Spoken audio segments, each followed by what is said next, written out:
Praise the Lord. क्या आप आशीषित हैं? बोले मैं आशीषित हूँ, मैं आशीषित हूँ, मैं आशीषित हूँ, मैं आशीषित हूँ। आप लकी है या फिर आप आशीषित है? आशीषित है। यस, हम लकी नहीं है, है ना, लेकिन हम आशीषित है। आमेन। और हम आशीषों के लिए बुलाए गए हैं। हालेलुया। सो आज एक नए विषय के ऊपर में हम बात करेंगे और कुछ बातों को हम सीखेंगे और हम लोग निकालेंगे, जल्दी वचन में जाएंगे। रोमियो की पुस्तक उसका 12 अध्याय और वचन 11। सभी लोग निकालेंगे रोमियो की पुस्तक उसका 12 अध्याय और वचन 11।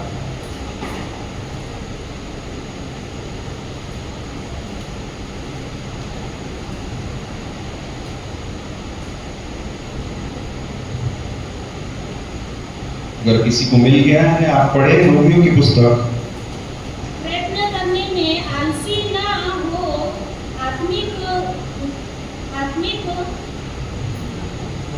आत्मिक उन्माद से भरे रहो, प्रभु की सेवा करते रहो। हालेलुया।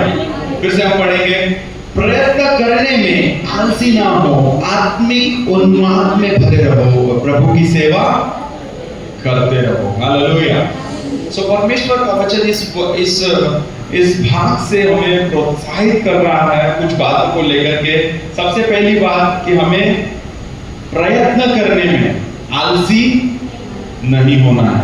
अपने बाजू वाले को बोले आलसी नहीं होना है, आलसी नहीं होना है। आलस करना अच्छा है कि बुरा? अच्छा है। थोड़ा आलसी होना चाहिए, एकदम ज्यादा सीधा होना अच्छा नहीं है, थोड़ा आलसी चलता है, ऐसा होना चाहिए। अच्छा, बाइबल का बात जाने दीजिए। बाहर जब हम बात करते हैं या किसी से सुनते हैं आलस के बारे में, या दुनियावी लोग क्या कहते हैं आलस के बारे में, हमें आलसी होना है, क्या कहा जाता है? हमें आलसी नहीं होना है, हमें कार्य करना है। इवन घर में जब कोई व्यक्ति काम नहीं करता या फिर बैठा रहता है तो हम अक्सर कहते हैं कि ये तो बहुत आलसी है, ये तो काम ही नहीं करता, और ये ऐसा है वैसा, और बहुत सारी चीजों को हम कहते हैं। सो परमेश्वर का वचन हमें आलस नहीं करने के लिए कहता है। क्या करने के लिए कहता है? आलस नहीं करने के लिए। आलस एक ऐसा बड़ा शत्रु है मसीह व्यक्ति का जो उसके जीवन को नाश कर सकता है, जो उसके जीवन को काफी नीचे लेकर के जाता है।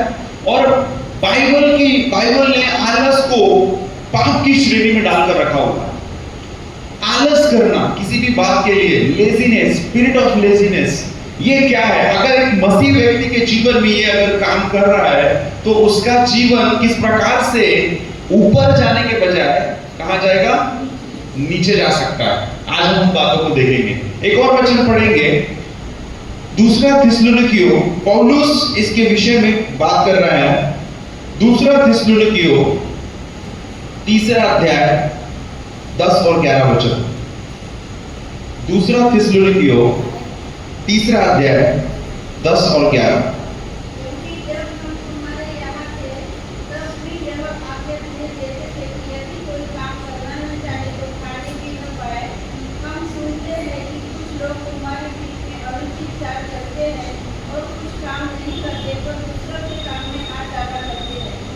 सो क्या लिखा है? क्योंकि जब हम तुम्हारे यहाँ थे तब यह आज्ञा तुम्हें देते थे कि यदि कोई काम करना ना चाहे तो खाने भी न पाए।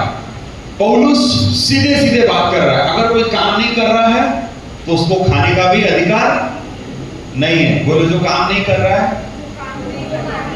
उसको खाने का भी अधिकार नहीं है। अभी जो घर में बच्चे लोग हैं, जवान लोग हैं, वो थोड़ा हट पड़ा गए, ये वचन आज क्यों निकाला मतलब पास्टर ने? हम लोग तो ज्यादा काम वाम नहीं करते और अभी तो मम्मी पापा बहुत खुश हो गए हैं, है ना, और अरे चलो आज अच्छा वचन है, आज हमारे बच्चों को अच्छी शिक्षा मिलेगी, है ना। कई बार जब वचन बात होती है ना, वचन की कहीं पर भी, तब वचन हम अपने जीवन में लागू करने के बजाय हम अपने घर के सदस्य के देखते हैं। आज तुम्हारे लिए है, देखो सुनो, बराबर पास्टर साहब ने आज तुम्हारे लिए वचन दिया है, या फिर कलीसिया के किसी व्यक्ति को, हाँ उसी के लिए तो है आज का वचन।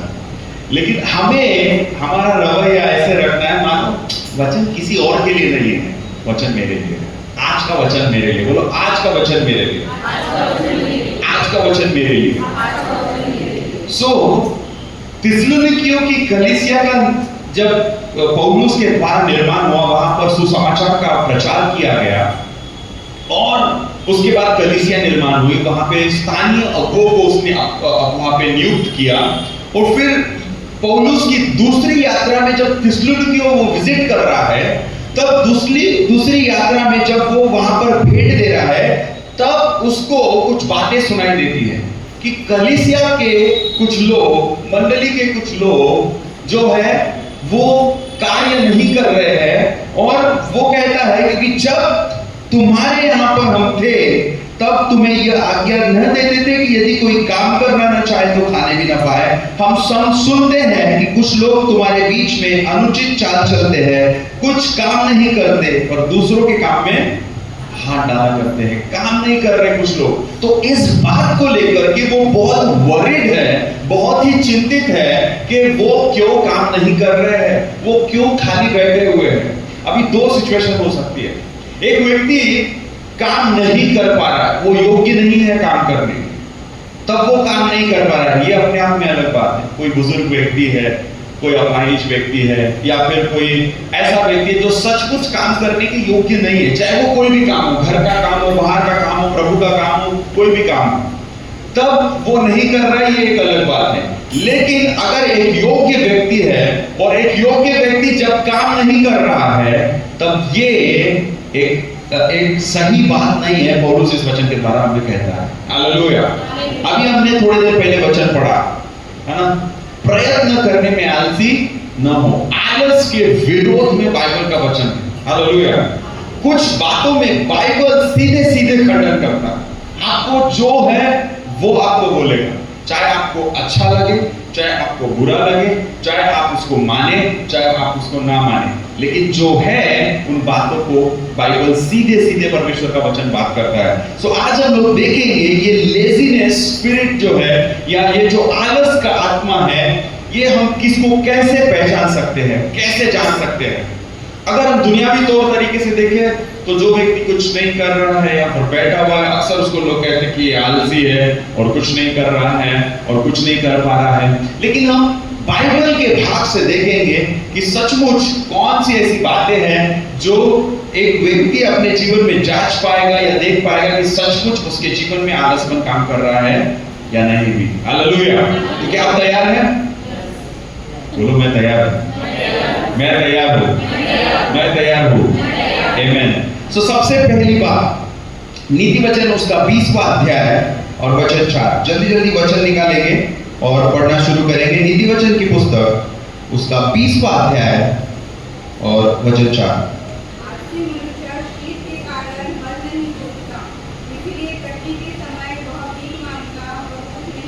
वचन में लिखा है, ये लिखने वाला और कोई नहीं, सुलेमान राजा, जो इतिहास में सबसे बुद्धिमान राजा था, और उसने लिखा, आलसी मनुष्य शीत के कारण हल नहीं जोतता, ठंड के कारण हल नहीं जोतता है।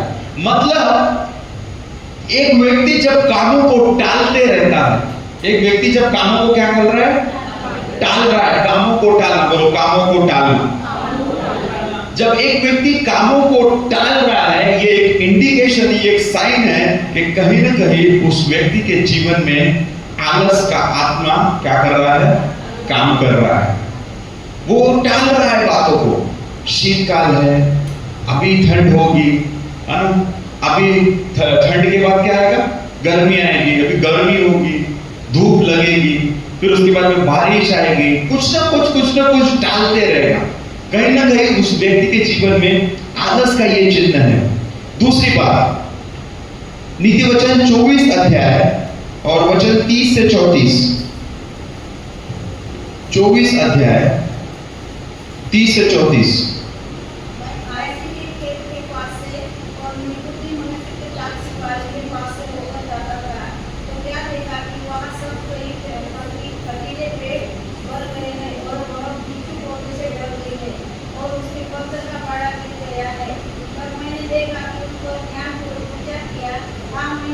शिक्षा प्राप्त की, छोटी सी नींद एक और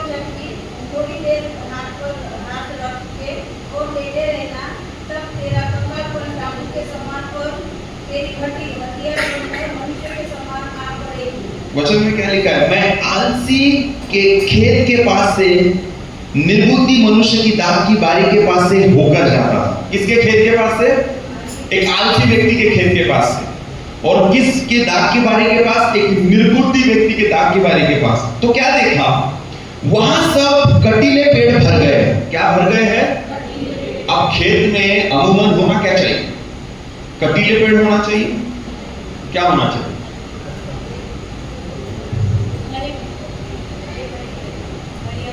दुबकाले में हम जाते हैं तो पूरा मैदान साफ रहता है, ठीक है, क्योंकि फसल निकल चुकी होती है।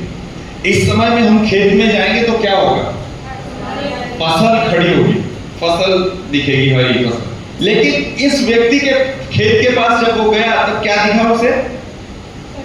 कटीले पेड़ बिच्छू पौधे से ढक गया और पत्थर का बाड़ा गिर गया। क्यों ऐसा हुआ? क्योंकि उसने जो चीजें करना चाहिए था उसने वो नहीं किया। उसने उसको करने के लिए क्या किया? आलसपन किया। उसने करने में क्या किया? और क्योंकि उसने आलसपन किया, इस वजह से जो आशीष, जो ब्लेसिंग उसको मिलना चाहिए था वो उसे नहीं मिली। मतलब दूसरा साइन ये है, एक आलसी व्यक्ति का या आलसी स्पिरिट का जो उसके काम कर रही है, वो अपनी कामों के प्रति, वो अपने कामों को अनदेखा करेगा। हमेशा उसको अपनी रिस्पॉन्सिबिलिटी, उसके अपने कामों के प्रति वो हमेशा इसको निग्लेक्ट करता रहेगा। अभी थोड़े देर पहले उसने कहा कि शीतकाल था इसलिए मैंने हल नहीं जोता। अभी आपने कभी किसान को देखा कि पिछले साल बहुत पानी बारिश आया और पूरी फसल खराब हो गई, सो अब अगले साल जब किसान बीज बोने के लिए जाएगा तो बोलेगा पिछले साल तो बहुत बारिश आई और हमारी सारी फसल खराब हो गई, इस साल मैं बीज नहीं बोगा। क्या कभी ऐसा किसान ने कहा? नहीं। वो पिछले साल फसल खराब होने के बावजूद अगले साल वापस से उस खेत को तैयार करने के लिए और बीज बोने के लिए वापस से जाएगा। Hallelujah, hallelujah. हो सकता है किसी साल बारिश ना आए और फिर फसल बर्बाद हो जाए, लेकिन फिर भी अगले साल वो प्रयास करेगा नहीं करेगा। उसको अपने प्रयास करना ही करना है। उसको जो अपना इनपुट डालना है वो डालना ही डालना है। जब एक व्यक्ति अपने जीवन में अपने जिम्मेदारियों के प्रति अनदेखेपन को करने लगता है, चाहे वो घर की जिम्मेदारी हो, चाहे वो बाहर की जिम्मेदारी हो, चाहे वो प्रभु की कार्यों की जिम्मेदारी हो, जब वो अनदेखा करने लगता है, कहीं ना कहीं उसके जीवन में आलस का आत्मा काम कर रहा होता है। हालेलुया। और ये जो कुछ भी मैं बता रहा हूँ, ये परमेश्वर के वचन के आधारित बता रहा हूँ। कुछ भी मैं अपने मन से, अपने दिमाग से या अपनी बुद्धि से नहीं बता रहा। जो प्रभु के वचन में लिखा है वो मैं आपको बता रहा हूँ। उसके बाद तीसरा जो साइन है वो हमें मिलता है नीति वचन, उसका 6वां अध्याय। नीति वचन 6 अध्याय और 9 वचन से आगे पढ़ेंगे, 9 से 11 तक पढ़ेंगे।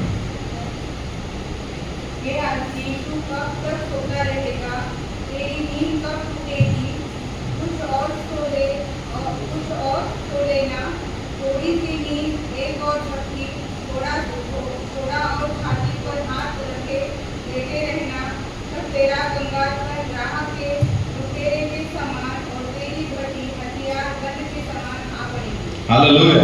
क्या लिखा है? हे आलसी, क्या लिखा है? हे आलसी, तू कब तक सोता रहेगा? हालेलुया। शायद कुछ लोग सोच रहे हैं मेरे लिए आज कहां से आया होगा बच्चा। हे आलसी, तू कब तक? तीसरा सबसे बड़ा साइन है ज्यादा देर सोना, एक्सेसिव नींद, एक्सेसिव स्लीप। नींद प्रिय, कुछ लोग बहुत ही नींद प्रिय होते हैं। कुछ लोग नींद लेते ही नहीं। कुछ ऐसे प्राणी होते हैं जो नींद नहीं लेते, और कुछ लेते हैं तो बिल्कुल 2-3 लोगों की एक्स्ट्रा ले लेते। अगर आप नींद कम लेंगे वो भी एक बड़ा चैलेंज है, वो भी आपके शरीर के लिए हानिकारक है। कम से कम 6 से 7 घंटा आपकी नींद होना ही होना है, एनी हाउ, नहीं तो आपके स्वास्थ्य पर असर होना शुरू होगा। लेकिन अगर आप ज्यादा सोना पसंद कर रहे हैं तो परमेश्वर का वचन आपसे कह रहा है, हे आलसी, तेरी नींद कब टूटेगी? तेरी नींद कब टूटेगी? नींद से जागने के लिए परमेश्वर का वचन कह रहा है। अक्सर हमारे घर में जो बड़े बुजुर्ग होते हैं वो हमेशा जो बच्चे हैं या जो सो रहे हैं उनको डांटते रहते हैं, जल्दी उठो, है ना। मुझे अभी भी याद है जब मैं अपने कॉलेज टाइम पे था और अक्सर उस समय में थोड़ा समय मिल जाता था कि हम सोए तो सुबह सुबह हमारे जो पापा थे वो आकर के हमें उठा देते थे कि अरे उठो उठो जल्दी उठो। और जब वो बोलते रहते थे, चलते फिरते बोलते रहे कि उठो जल्दी उठो, टाइम हो गया है, सुबह सुबह जल्दी उठना चाहिए, वो तब तक बोलते रहते थे जब तक कि हम उठकर सीधा बाथरूम में फ्रेश होने के लिए चले ना जाए। और जैसे हम उठ जाते थे तो वो उनका जो मतलब जो भी लेक्चर रहता था सुबह का वो रुक जाता था। सो क्या हमें सोना चाहिए अधिक? क्या हमें कम सोना चाहिए? हमें जितना आवश्यक है उतना सोना चाहिए। लेकिन अगर हम एक्सेसिव सो रहे हैं, बहुत ज्यादा नींद प्रिय प्राणी है, ये एक साइन है लेजीनेस का। एक्चुअली हमें अपने शरीर को हराना, हमें अपने शरीर को क्या करना है? हराना है। शरीर को जब हम हराएंगे तभी हम जो है आत्मा में चल पाएंगे। कुछ लोग शारीरिक दशा में ही चलते हैं और आत्मिक बातों को अनुभव नहीं कर पाते। शरीर को हम कैसे हरा सकते हैं? शरीर को हराने का मतलब है, सबसे पहले शरीर को हराने का मतलब है आपको अपने पेट को हराना होगा। आपको किसको हराना होगा? पेट को हराने के लिए हमारे पास एक आत्मिक एक्सरसाइज है और वो है फास्टिंग, उपवास। वो क्या है? उपवास। शरीर को खाना चाहिए, शरीर को सोना चाहिए, नींद चाहिए, है ना। और ये दो चीजें, और एक चीज है वो इस समय मैं नहीं बताऊंगा, काफी बच्चे भी है। सो दो चीजें बहुत आवश्यक है शरीर को, वो है खाना और दूसरा है सोना। सो जब आप शरीर को हराने की बात करते हैं तब आपको इन दो चीजों के ऊपर में काबू पाना होगा। शैतान आप देखो खाने के ऊपर में क्यों? परमेश्वर ने आदम और हवा को बनाकर अदन के बगीचे में रखा और शैतान ने किस बात का सहारा लेकर उनको उनसे पाप करवाया? किस बात? कौन से पाप में उनको बहकाया? खाने के पाप। वो फल हवा ने भी खाया, अपने पति को भी दिया और खाने के द्वारा पाप आ गया। यीशु मसीह की जब परीक्षा हुई तब परखने वाले ने क्या कहा? सबसे पहला प्रश्न यीशु मसीह से, अगर तू परमेश्वर का बेटा है तो इस पत्थर से कह दे कि ये रोटी, मतलब उसको परखा भी कैसे गया? खाने के द्वारा। जब इजरायली लोग मिस्र से बाहर आए तब वो कुड़कुड़ाने क्यों लगे? क्यों कुड़कुड़ाने लगे? कपड़ों के लिए, घर के लिए, गाड़ी के लिए, किस लिए? खाने के लिए। जब शादियां होती है, शादियां बहुत अच्छे से हुई, बहुत अच्छा दहेज आया, सब कुछ अच्छा हुआ, वो एक साइड में रहता है। जब लोग खाना खा के बाहर आते हैं, चर्चा क्या करते हैं? आचार्य बरोबर नहीं होता, त्याच्यात मीठ कमी होता, इसमें ये ज्यादा था, उसमें वो ज्यादा था। समस्या क्या है? समस्या है खाना। खाना समस्या नहीं है, लेकिन एक्सेसिव खाना भी समस्या है।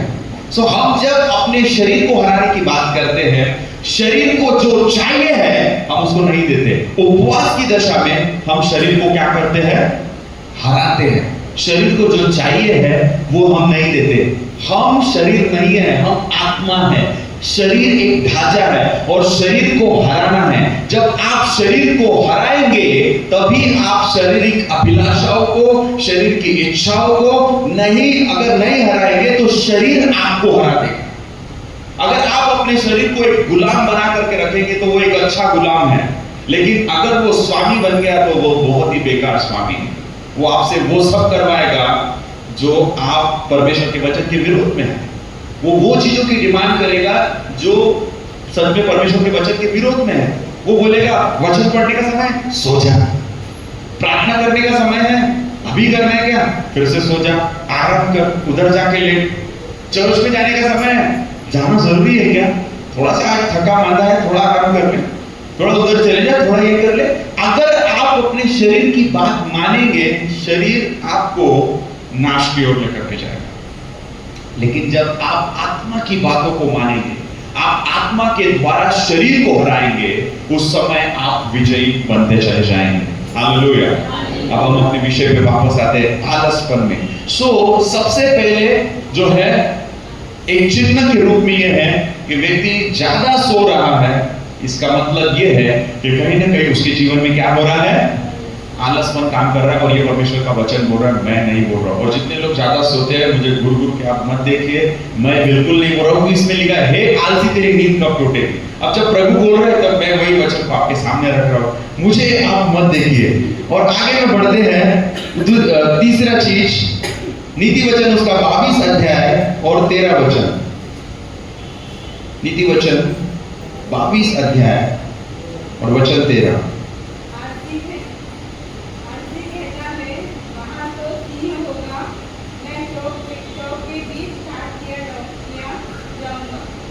आलसी कहता है बाहर तो क्या होगा, और मैं चौक के बीच में घात किया जाऊंगा। मतलब क्या कर रहा है वो, कामों को क्या बना रहा है, बहाना बना रहा है। बाहर में सिंह होगा, मुझे घात कर देंगे। जब परमेश्वर ने मूसा को चुना, एक झाड़ी में दर्शन दिया, और झाड़ी जल रही थी और भस्म नहीं हो रही थी। वो देख करके मूसा उस झाड़ी से बात कर रहा था, परमेश्वर उससे बात कर रहा था। परमेश्वर ने कहा, मैं तुझे मिस्र में भेजता हूं, तू मेरे लोगों को लेकर के आएगा। मूसा कहने लगा, मैं तो बोलने में भद्दा हूं, बहाना बना रहा है। फिर प्रभु उसका जवाब दे रहा है, ठीक है, मैं तेरे भाई को तेरे लिए बोलने के लिए भेजूंगा। फिर बोल रहा है, अगर वो मुझ पर विश्वास नहीं करेंगे, मेरी बातों पर विश्वास नहीं करेंगे, तो मैं क्या करूं। फिर प्रभु ने कहा, ये लाठी ले, और ये लाठी लेके जा, नीचे डालना, ये सांप बन जाएगी। जब इसको तू हाथ लगाएगा तब ये लाठी बन जाएगी।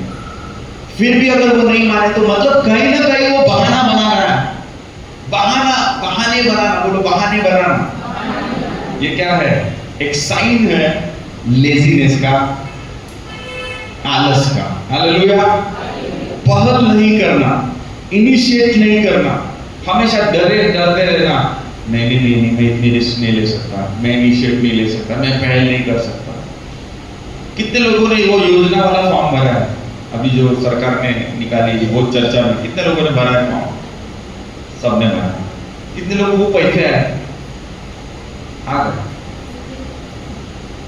बाकी लोगों को क्यों नहीं है, और जिनको आए उनको क्यों है, क्योंकि वो घर से बाहर निकले, उन्होंने डॉक्यूमेंट्स लिए, डॉक्यूमेंट्स लेकर के इंटरनेट कैफे में गए, इंटरनेट कैफे वाले को बोला, भाई मेरा फॉर्म भर दे, ओटीपी दिया, उसके बाद फॉर्म सबमिट हो गया। फिर घर आए, फिर वो सारे डॉक्यूमेंट्स का सेट उन्होंने बनाया। वो सेट बनाने के बाद में कहां जाके दिया, आंगनबाड़ी और कहां पे जमा किया। उसके बाद उनको पैसे उन्होंने इनिशिएट लिया, तब जाकर के काम हुआ। कुछ लोग घर पर बैठे थे, आएंगे मुझे ऑटोमेटिक भर जाएंगे, बिना भरते हुए, बिना भरे आएंगे क्या।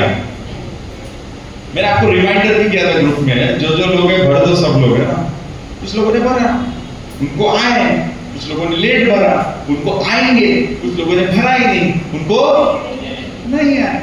जब हम इनिशिएट लेंगे किसी बातों के लिए, तब काम होने लगेगा। मैं सिर्फ एक उदाहरण के लिए समझा रहा हूं, ये योजना से मेरा कोई संबंध नहीं है।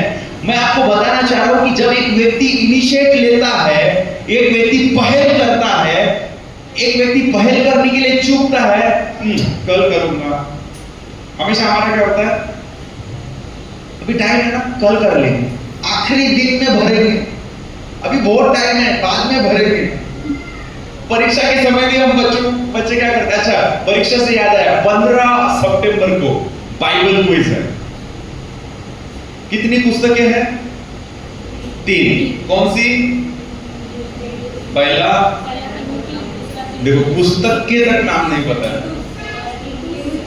एक दूसरे को देख रहे हैं, पहला तीमुथियुस है क्या, नहीं नीति वचन है, जोर से बोलो, पहला तीमुथियुस, तीतुस, तीसरा तीतुस नहीं, तीतुस, ओके।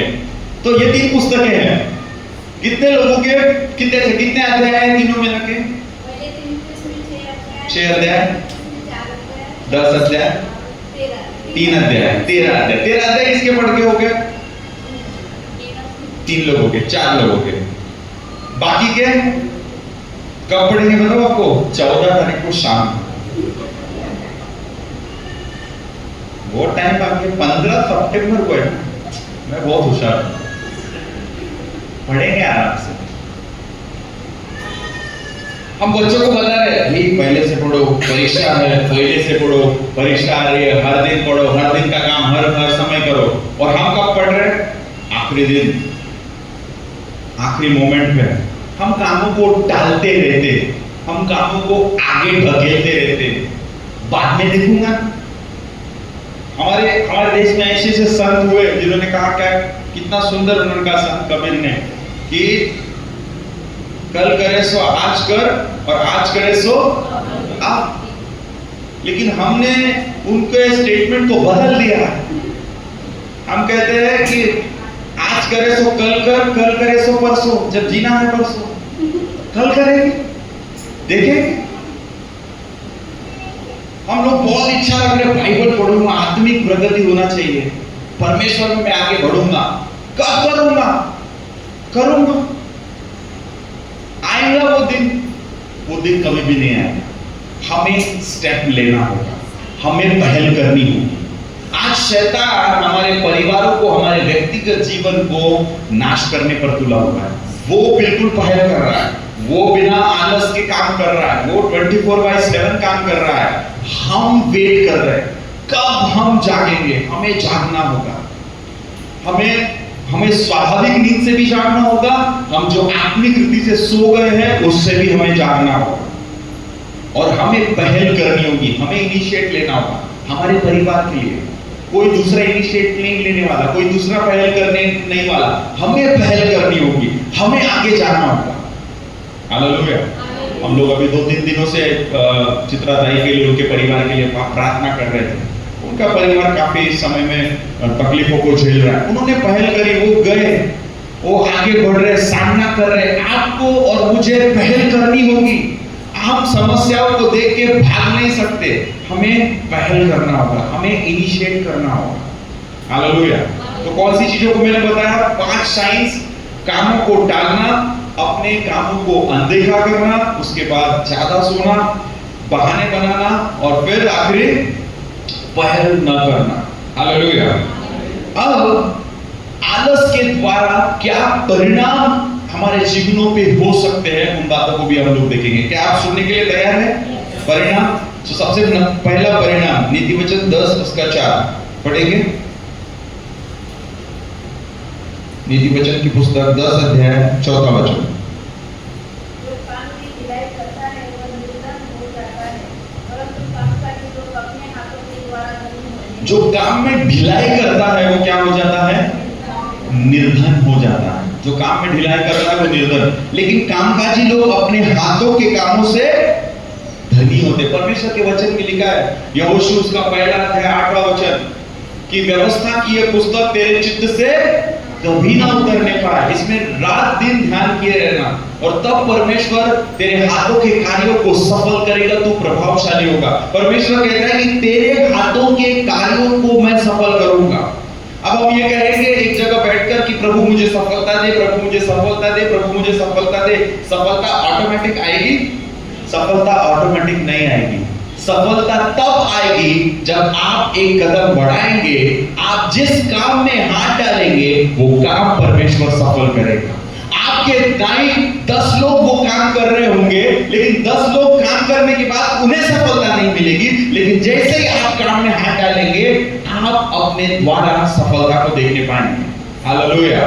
लेकिन हम सोचेंगे होगा, प्रभु करेगा, प्रभु देगा, प्रभु ऊपर से कुछ तो भी बरसाने वाला, स्वर्ग से आपको लग रहा है चावल का कट्टा मेरे घर में पड़ेगा, कुछ पैसे आ जाएंगे। नहीं, ऐसा नहीं होने वाला। जब मैं और आप एक कदम बढ़ाएंगे, परमेश्वर का वचन कहता है वो 10 कदम आपकी तरफ चल करके आएगा। परमेश्वर ने अब्राहम से कहा, जा उस देश में जो मैं तुझे दिखाता हूं, और मैं तुझसे एक बड़ी जाति बनाऊंगा, मैं तेरा नाम बड़ा करूंगा, और तेरा वंश भूमंडल के सारे कुलों के लिए आशीष का कारण होगा। प्रभु ने वाचा दी, लेकिन कहां जाना है बताया नहीं। बोले निकल बाहर आ। वो बाहर आया, उसने पहला कदम बढ़ाया। जब पहला कदम उसने बढ़ाया, परमेश्वर उसको बताते चला गया, और आज अब्राहम का वंश सारी दुनिया में फैला हुआ है। आप और मैं विश्वास के द्वारा हम उसके वंश कहलाए जाते हैं। हालेलुया। लेकिन अगर वो पहला कदम उसने नहीं लिया होता तो कभी भी वो विश्वास का पिता नहीं बन पाता। हालेलुया। सबसे पहला डेंजर ये है कि आलस का परिणाम है वो है कंगालीपन। बोलो कंगाली। क्या लिखा है? जो काम में ढिलाई करता है वो क्या हो जाता है? निर्धन हो जाता है। इसका मतलब ये भी नहीं कि जो निर्धन है या जो कंगाली में जीवन जी रहे वो हर व्यक्ति आलसी हो।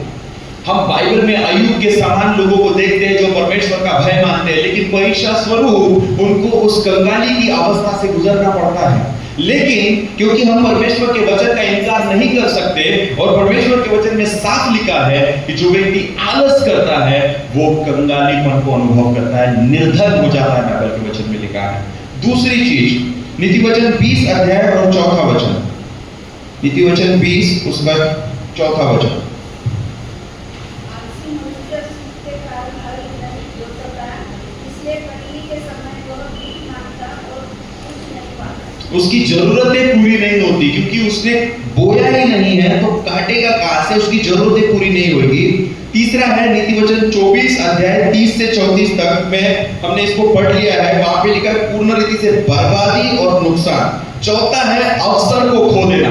अवसर आएंगे लेकिन आलस के नाई वो उस अवसर को ले नहीं पाएगा और अवसर को खो देगा और अवसर को खोने के द्वारा जो है उसके जीवन में आशीष नहीं आएगी। तीसरा, 5वां चीज है सार्वजनिक रूप से अपमान।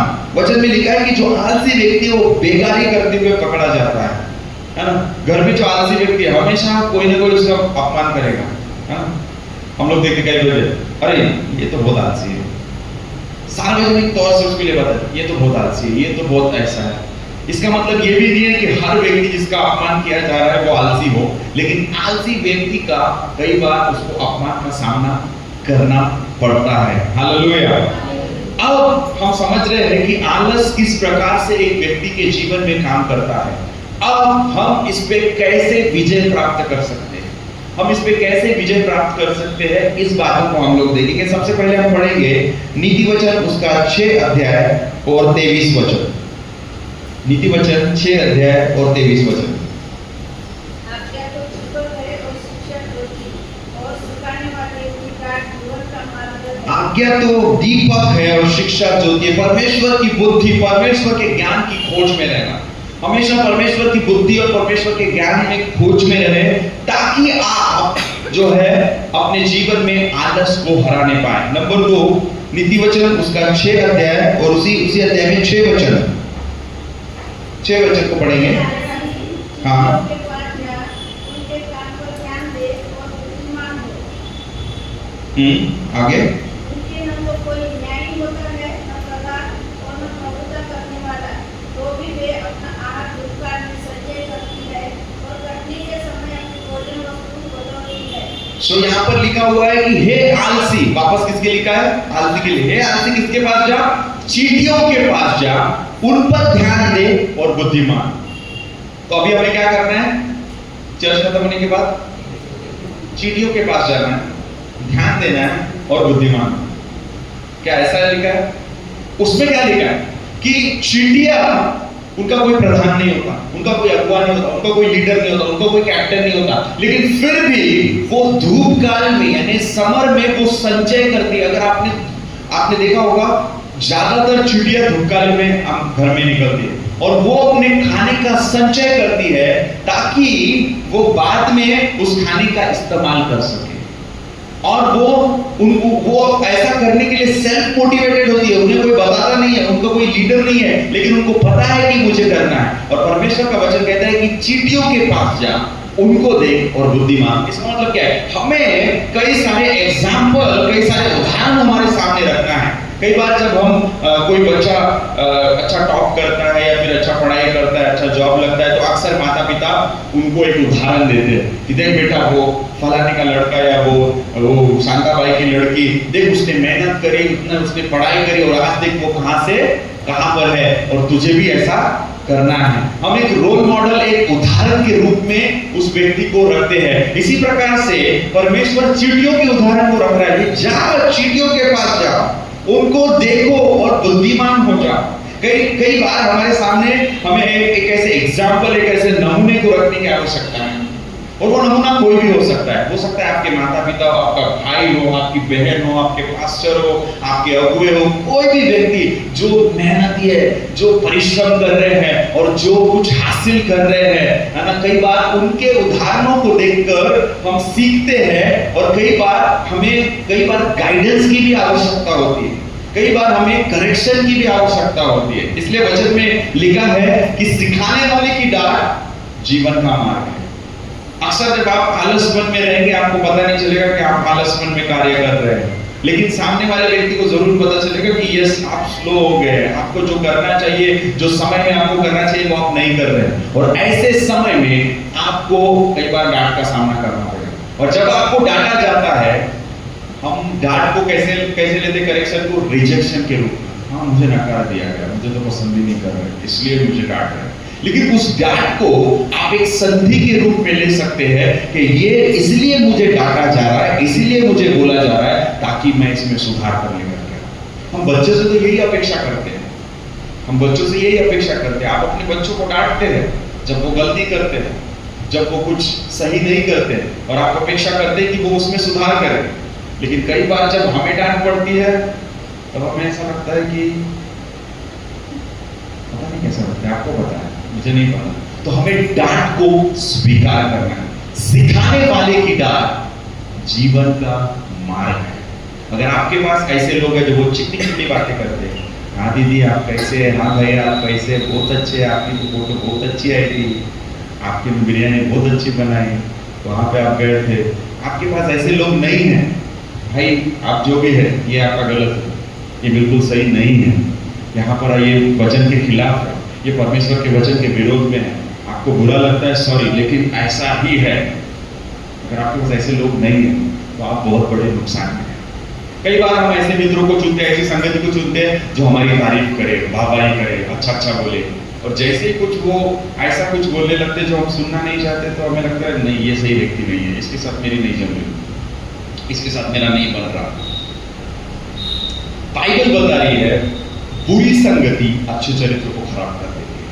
हमें ऐसी संगति रखना है ना। मराठी में एक मन है, निंदका से घर असावे शेजारी।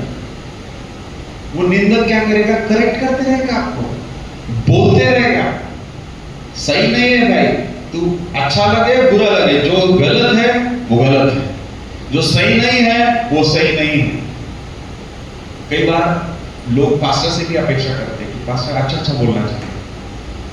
काफी पास्टर लोग ऐसा करते हैं कि सबको खुश करने के लिए अच्छा बोलते हैं, मीठा बोलते हैं, और सामने वाले के जीवन में उसको दिखाई देता है कि जिस रास्ते से ये जा रहा है पक्का गड्ढे में गिरेगा, लेकिन उसको हर्ट नहीं करना है, बोलने के लिए ठीक है जैसे कर रहे हो अच्छा कर रहे हो, लेकिन हम उसको बताएंगे नहीं कि आगे एक बहुत बड़ी खाई है जिसको आपको अपने रास्ते को चेंज करने की आवश्यकता है, बदलने की आवश्यकता है, तो वो उस गड्ढे में जाकर के गिरेगा।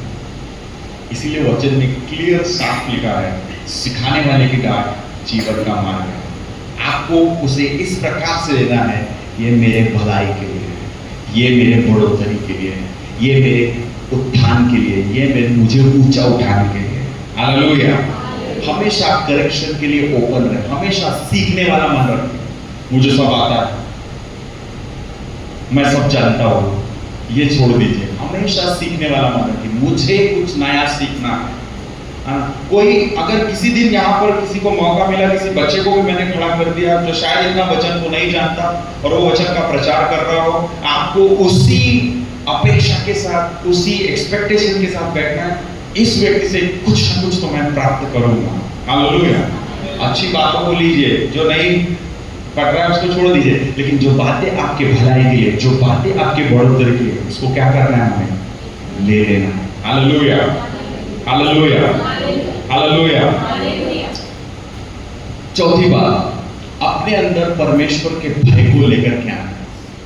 जब भी हम काम में ढिलाई कर रहे हैं, स्पेशली हम परमेश्वर के काम में ढिलाई कर रहे हैं, वचन में साफ लिखा है ये एक पाप के श्रेणी में है। हमें किसी भी काम को ढिलाई नहीं करना है, टालना नहीं है ना। वचन भी कहता है तुम्हारी बात हाँ की हाँ और ना की ना हो।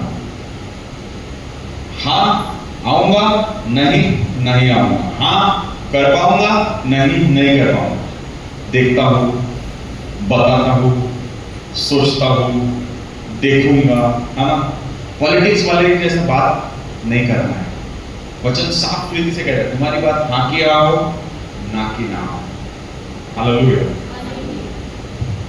चलो पांचवी बात, परमेश्वर पर विश्वास करना। इन सारी चीजों के अंदर मैं और आप अपनी ताकत से ये सब कुछ नहीं कर सकते, हम परमेश्वर की सामर्थ से सब कुछ कर सकते हैं। पौलुस कहता है फिलिपियों 4:13 में कि जो मुझे सामर्थ देता है उसमें मैं सब कुछ कर सकता हूं। अगर आप आइडेंटिफाई कर रहे हैं अपने आप को कि सचमुच कहीं ना कहीं किसी हिस्से में वो आलसपन का आत्मा मेरे अंदर काम कर रहा है, आप निकल नहीं पा रहे हैं, आपको परमेश्वर की सहायता की आवश्यकता है, आपको परमेश्वर की सामर्थ की आवश्यकता है। परमेश्वर की सामर्थ के द्वारा आप सब कुछ कर सकते हैं। हालेलुया। कई बार हम अपनी ताकत पर विश्वास करते हैं, नहीं मुझसे नहीं हो पाएगा, नया टास्क आया, नया जॉब आया, नया कुछ असाइनमेंट आया, भाई मुझसे तो होगा ही नहीं है, मैंने तो जिंदगी में कभी भी नहीं किया, नहीं बाबा मेरे से नहीं होगा, मुझसे सब कुछ होगा, क्योंकि मेरा भरोसा मुझ पर नहीं है, मेरे ऊपर नहीं है, लेकिन मेरा भरोसा परमेश्वर पर है। Hallelujah, hallelujah. चित्रा था, ये 2-3 दिन से उनसे बातचीत हो रही थी, वो बता रहे थे कि प्रभु फेवर कर रहा है दादा, हम जा रहे हैं, मैं ज्यादा बात नहीं करती हूँ, लेकिन वहां पे जा रहे हैं, पुलिस स्टेशन में जा रहे हैं, बात कर रहे हैं, परमेश्वर फेवर कर रहा है, परमेश्वर सहायता कर रहा है। जब मैं और आप खड़े होते हैं प्रभु के नाम से और हम उसकी सामर्थ पर विश्वास करते हैं, परमेश्वर द्वारों को खोलना शुरू कर देता है। Hallelujah, hallelujah. अभी भी मुझे याद है गाड़गे परिवार में, जब गाड़गे भैया को जब हार्ट अटैक आया था कोविड में, कोई भी नहीं था उनके पास में, तब भैया और ताई वही लोग थे, दोनों वही लोग गए हॉस्पिटल में, है ना, वही लोगों ने उनको एडमिट किया, वही सब बाद में हम लोग आए, लेकिन सबसे पहले उन्होंने इनिशिएट लिया। उस समय में भी वो कहते थे कि मैं तो कहीं बाहर नहीं जाती, मुझे तो एरिया नहीं पता है, ज्यादा मतलब अकेले ट्रैवल नहीं करती, और शायद अभी भी नहीं इतना ज्यादा नहीं करते, लेकिन प्रभु ने सहायता करी कि उस परिस्थिति में भी वो विजयी हो पाए। हालेलुया। जब हम प्रभु की सहायता पर विश्वास करेंगे, परमेश्वर हमें जय देगा। आमीन। लक्ष्य बनाए, गोल बनाए अपने जीवन में। क्या बनाए? गोल बनाए। गोल अंडा नहीं, गोल यानी GOAL, लक्ष्य। आपको क्या करना है? जैसे आपको क्या करना है? अभी 13 अध्याय को रटना। अभी आपने कोई लक्ष्य नहीं बनाया, 14 सितंबर आ जाएगा, आपकी स्थिति आज जैसी है वैसी ही रहेगी, 0। अगर आप लक्ष्य बनाएंगे, प्लानिंग बनाएंगे, लक्ष्य टारगेट रखेंगे अपने सामने। 13 अध्याय है, 15 तारीख को एग्जाम है, 20 दिन मेरे हाथ में है। अगर मैं एक दिन एक अध्याय भी पढ़ूं तो 13 दिन में 13 अध्याय में पढ़ सकती हूँ, और उसके बाद में अगले 7 दिन मैं 2-2 अध्याय भी पढ़ूंगी तो फिर से मेरे सारे अध्याय रिवीजन हो जाएंगे। अब अपनी योजना बनाई, अब आपने इंप्लीमेंट करना चालू किया, कल से मैं एक अध्याय पढ़ूंगी। ये आपका टारगेट हो गया, लक्ष्य हो गया। किसी भी बात के लिए, सिर्फ मैं एग्जाम की बात नहीं कर रहा हूं, किसी भी बात। आप काफी लोग इच्छा रख रहे हैं मैं प्रभु में पढ़ूं, मैं प्रभु में पढ़ूं, लेकिन आपके पास एक स्पेसिफिक प्लान ही नहीं है। मुझे एक बार बाइबल पढ़ना है, अब पढ़ना है, लेकिन कब? एक स्पेसिफिक प्लान आपके पास होना चाहिए। उत्पत्ति से लेकर प्रकाशित वाक्य तक 2024 में मैं समाप्त करूंगा। कैसे करूंगा? करूंगा कभी तो भी नहीं होएगा। आपको योजना बनाना होगा, प्लान करना होगा। आपकी बच्ची जब जन्म लेती है, बच्चा जब जन्म लेता है, इमीडिएटली माता पिता प्लान करना शुरू कर देते हैं। ये 3 साल का होगा, इसको मुझे नर्सरी में डालना है।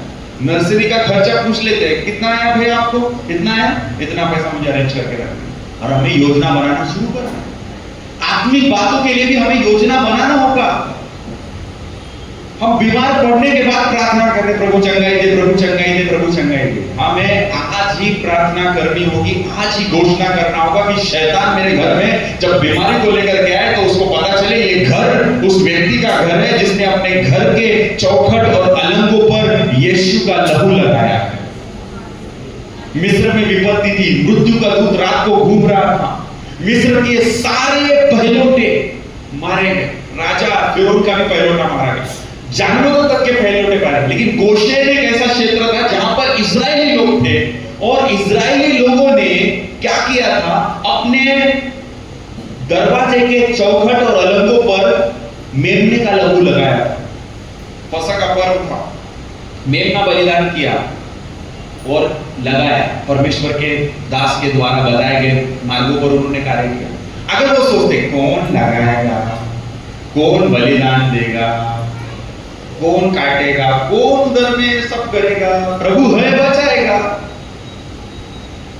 प्रभु तब तक आपकी मदद नहीं करेगा जब तक आप एक कदम बाहर नहीं निकालेंगे।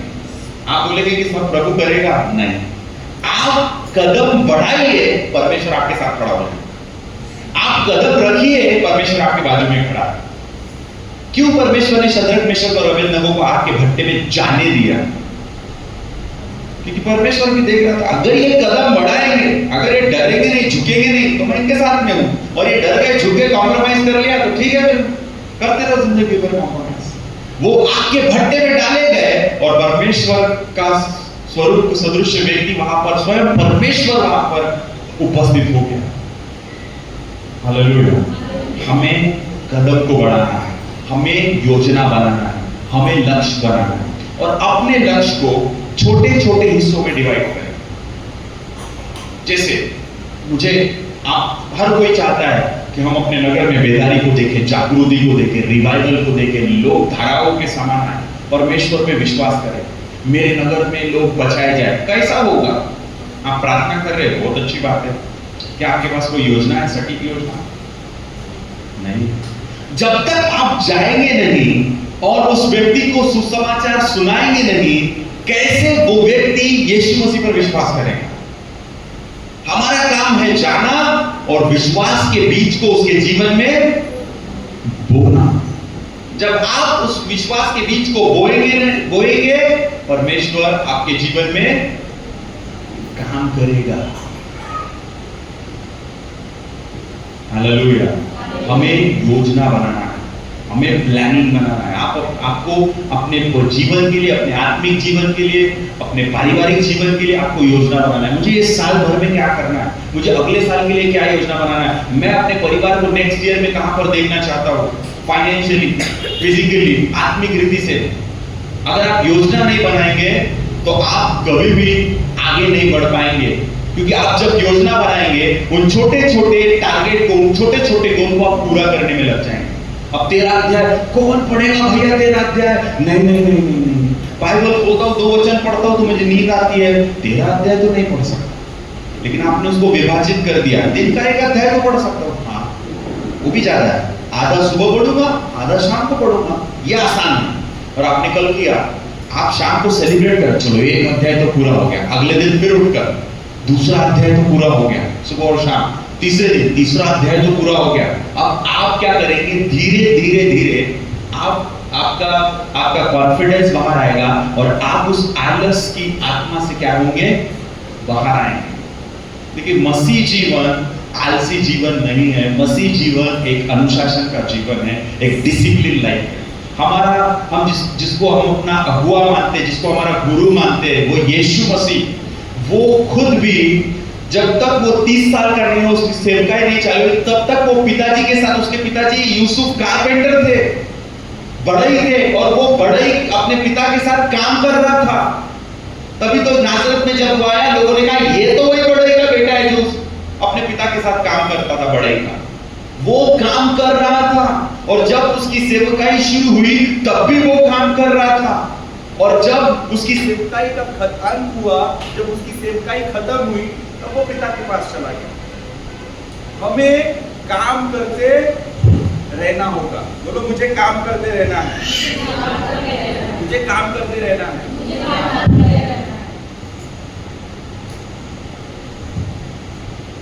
मैं चाहता हूं कि मेरी प्रार्थना का जीवन मेरा बढ़े। कितने लोग चाहते हैं प्रार्थना का जीवन बढ़े? सब लोग चाहते हैं। अभी सिचुएशन ऐसी है कि 10 मिनट भी प्रार्थना नहीं कर रहा हूं, और चाहते हो तो प्रार्थना का जीवन बढ़े। कैसे होगा? हमें लक्ष्य बनाना होगा। मैं जो 0 मेरा प्रार्थना का जीवन है, मैं कम से कम 5 मिनट से शुरू करूंगा, या 10 मिनट से मैं अपने प्रार्थना के जीवन को शुरू करूंगा। 10 मिनट तो मैं कर सकता हूँ। अब इस 10 मिनट को मुझे निरंतर करते रहना। मैं चूकूंगा नहीं, मैं भूलूंगा नहीं, ये 10 मिनट मैं निरंतर करते रहूंगा। हालेलुया। और जब आप ये 10 मिनट निरंतर कर रहे हैं, अब आपने उसको अपने जीवन में शामिल कर दिया है। आपने क्या कर दिया? अपने जीवन में शामिल कर दिया है। और आपने जब अपने जीवन में उस बातों को शामिल कर दिया है, अब वो आपकी रूटीन बन गया है। क्या बन गया है? रूटीन बन गया है। और जब वो आपका रूटीन बन गया है, अब वो आपके प्रार्थना के जीवन को मजबूत कर रहा है। हालेलुया। अगर आप अपने साथ डिसिप्लिन नहीं हुए तो आप कभी भी आगे नहीं बढ़ पाएंगे। आप सबको धोखा दे सकते हैं, अपने आप को नहीं दे सकते। आपको अपने खुद के साथ कमिटमेंट करना है कि मुझे इससे बाहर आना है, मुझे उस आलस की आत्मा से बाहर आना है। मेरी माँ बोल रही है, चिल्ला रही है, करके मैं प्रार्थना नहीं करूंगी। पास्टर हर संडे बोल रहे हैं, करके नहीं करूंगा, मुझे करना है। मत बड़े बड़े चीजों को बोले 1 घंटा करूंगा, 2 घंटा करूंगा, 3 घंटा करूंगा। एक दिन 2 दिन करोगे, बाद में टाइट है फिश। अच्छा है कि 10 मिनट से शुरू करें और निरंतर 10 मिनट करते चले जाए, और धीरे से हम 5 मिनट इंक्रीज करें, और धीरे से और 5 मिनट इंक्रीज करें, और आपको पता भी नहीं चलेगा कैसे आपका प्रार्थना का जीवन मजबूत हो रहा है। हम प्रभु यीशु मसीह की आराधना कर रहे हैं। आप किसी बाबा, किसी पंडा पुजारी, किसी तांत्रिक मांत्रिक के पास में नहीं है जहां मैं आपको भभूत और कुछ ताबीज और नींबू मिर्ची बना कर दूं और आपका सब ठीक हो जाए। चमत्कार होंगे, आश्चर्य कर्म होंगे, अद्भुत कार्य होंगे, चंगाइयां होंगी, प्रभु करेगा। लेकिन क्या फायदा अगर वो चंगाई हमें मसीह में मजबूत नहीं करता? क्या फायदा कि वो हम परमेश्वर के वचन में मजबूत नहीं हुए? एक बुद्धिमान ने अपना घर बनाया चट्टान पर, और मूर्ख ने अपना घर बनाया बालू पर। चट्टान पर जिस बुद्धिमान ने घर बनाया, आंधी तूफान आए, उसका घर स्थिर रहा। लेकिन जिस व्यक्ति ने अपना घर बालू पर बनाया, तूफान, आंधी और पानी आया और सारा का सारा उसका घर क्या हो गया? बह गया। हमें अपने घर को चट्टान पर बनाना है, और उस चट्टान का नाम यीशु मसीह है। हालेलुया। आप कह रहे हो मैंने घर बनाया, बहुत बड़ा घर बनाया। कई बार हम डीके भी मारने लग जाते हैं, बहुत घर बनाया। वास्तु के प्रोग्राम में जाओ, देखिए वो ले जाता है ऊपर नीचे, ये बालकनी है, ये रूम है। ठीक है भाई, तुमने घर नहीं बनाया, तुमने बिल्डिंग बनाई। क्या बनाई? तुमने क्या बनाया? बिल्डिंग बनाई। मनुष्य सिर्फ बिल्डिंग बना सकता है, घर परमेश्वर बनाता है। वचन में लिखा है कि यदि घर को यहोवा ना बनाए तो बनाने वाले का परिश्रम व्यर्थ होगा। आपको और मुझे अपने घर का निर्माण करना है। हमें अपने जीवन को डिसिप्लिन करना होगा। सुबह उठना है मतलब उठना है, शाम को 8 बजे जुड़ना है मतलब जुड़ना है। कभी इच्छा होगी, कभी इच्छा नहीं होगी, कभी लगेगा जुड़ता हूं, कभी लगेगा नहीं जुड़ू। फीलिंग्स बदलती चली जाएंगी, इमोशन बदलते चले जाएंगे। कभी बहुत हैप्पी रहेंगे, कभी बहुत सैड रहेंगे, कभी घर में कुछ तो भी हो जाएगा। आपको अपने जीवन को डिसिप्लिन बनाना है। आपने बाकी सारी चीजों को अपने जीवन में रूटीन बना करके रखा है। सुबह उठना है, उठने के बाद में ब्रश करना है, ब्रश करने के बाद में फ्रेश होने जाना है, फिर तुरंत चाय ब्रेड खाना है, उसके बाद में नाश्ता करना है, फिर अपने काम में जाना है, फिर वहां से वापस आना है, वापस से वही चीजों को करना है, फिर सोना है। ये हमारी रूटीन बन गई है, और पिछले 25 साल, 30 साल, 35 साल, 40 साल से हम ये कर रहे हैं और करते रहेंगे। क्यों? क्योंकि ये हमारे जीवन का भाग है। हमने उसको अपनी रूटीन बना ली है। क्यों ना एक और रूटीन को जो मेरे जीवन को एक दूसरे स्तर पर लेके जा सकती है, उस रूटीन को मैं अपने जीवन का हिस्सा बना दूं। करूंगा पास्टर साहब, कभी तो भी करूंगा। एक दिन आएगा मेरे जीवन में, तब मैं करूंगा। जब आप आज कुछ नहीं कर सकते, तब आगे में भी कुछ नहीं कर सकते। आपके पास अगर आज 5 मिनट है, अगर आप 5 मिनट प्रभु को धन्यवाद नहीं दे पा रहे हैं, तो आप बाद में भी प्रभु को धन्यवाद नहीं दे पाएंगे।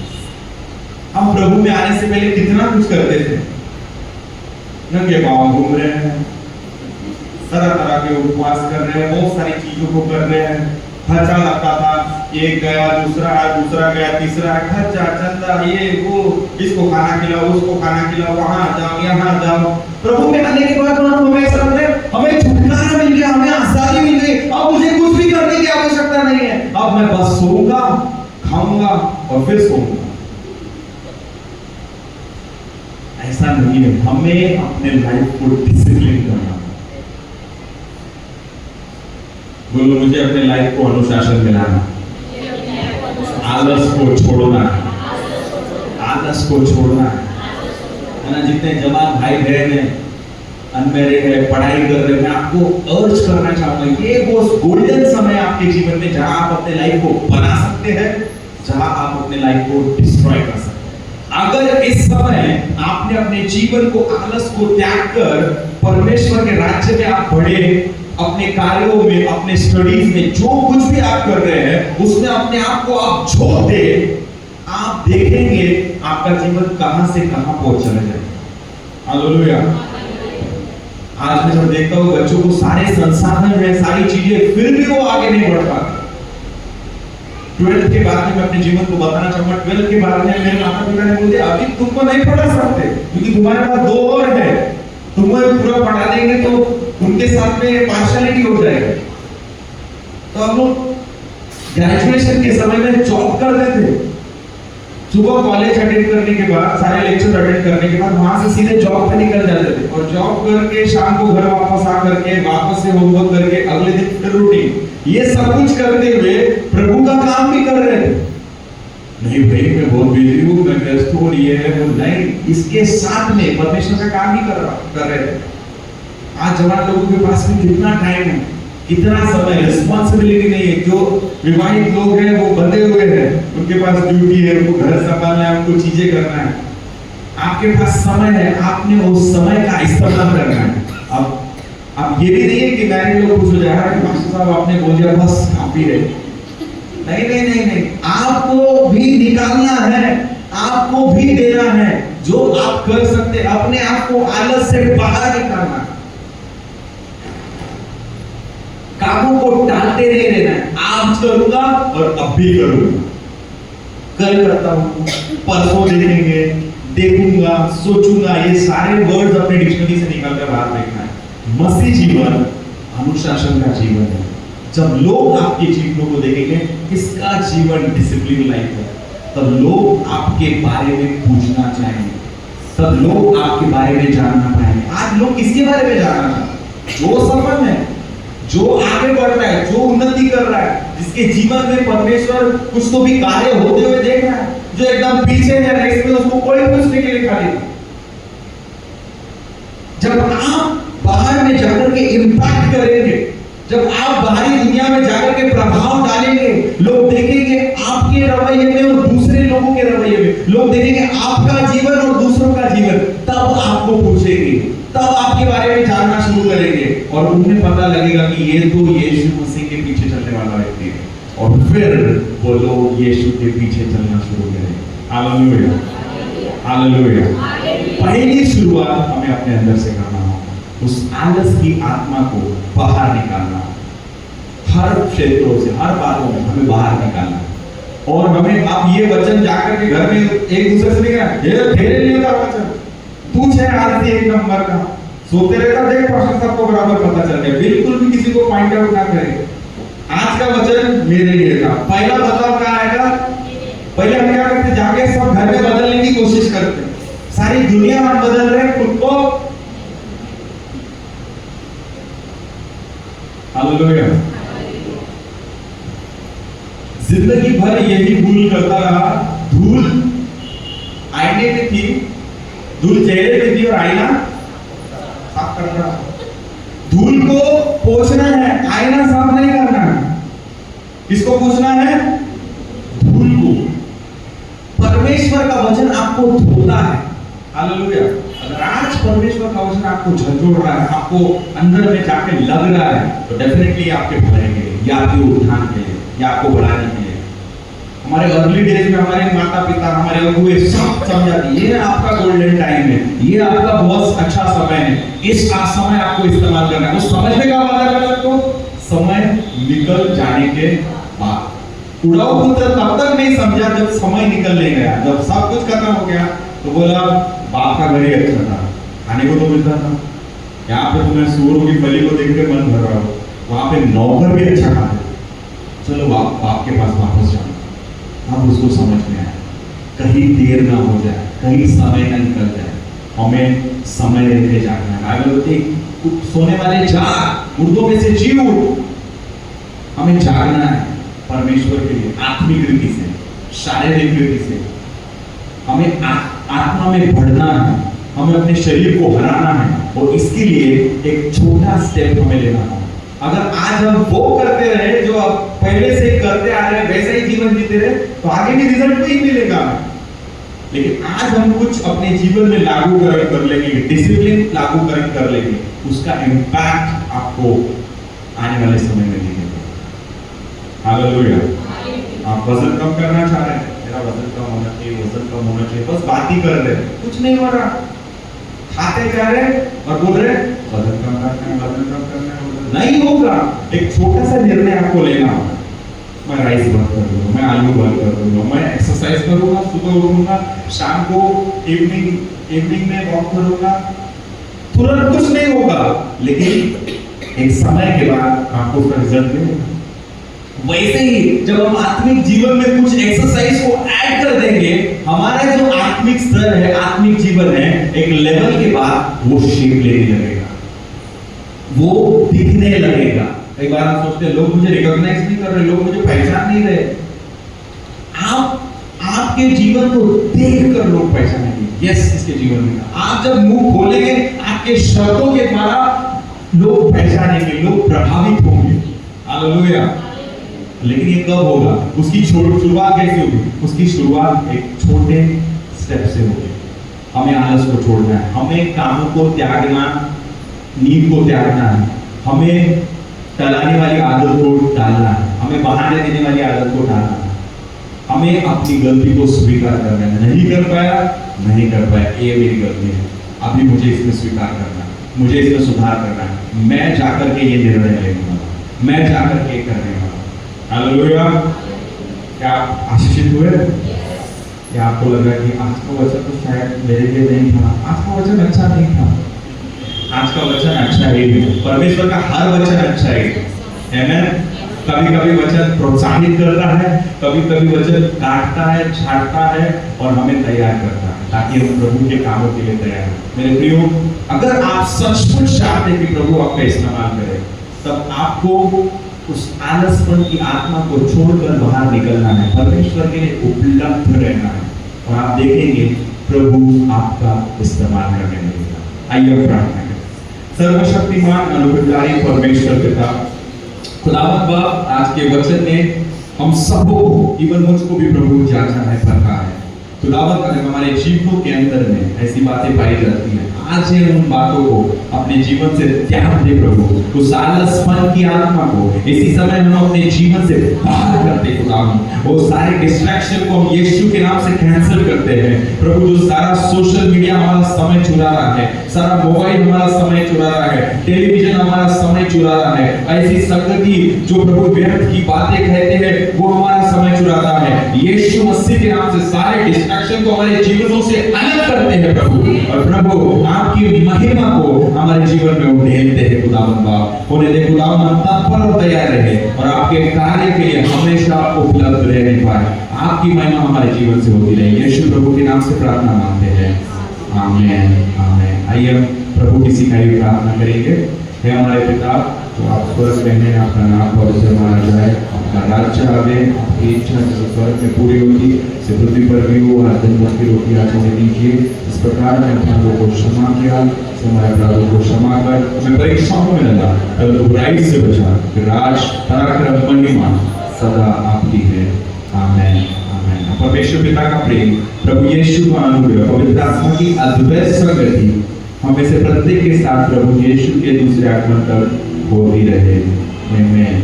मैं यीशु के लहू में छिपा हूँ, मैं यीशु के लहू में छिपा हूँ, मैं यीशु के